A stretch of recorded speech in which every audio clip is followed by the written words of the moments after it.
Kantor Wilayah Kementerian Hukum dan Hak Asasi Manusia Kemenkumham Sumatera Selatan melakukan penyembelihan 11 ekor sapi dan 4 ekor kambing pada Hari Raya Idul Adha 1445 Hijriah di Rutan Kelas 1 Pakjo, Palembang.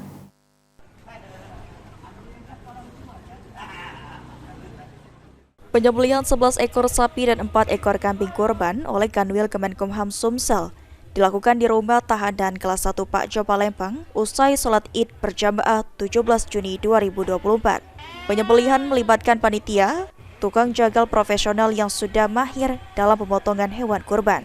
Lalu daging kurban yang sudah dipotong akan dibagikan ke panitia, panti sosial, semua rekan yang terlibat seperti tukang jagal, warga binaan rutan, pegawai kanwil, dan rutan.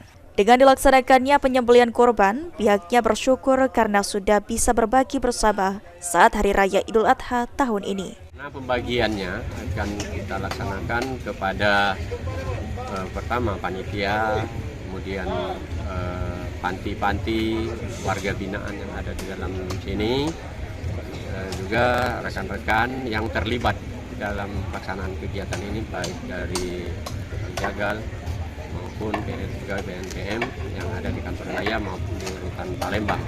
Kami bersyukur kepada Allah SWT diberikan kesempatan untuk berbagi dengan sesama sebagai makhluk Allah yang mana berbagi bagi yang ada kelebihan rezeki untuk berbagi kepada warga teman yang kurang mampu ataupun yang terlibat dalam kegiatan.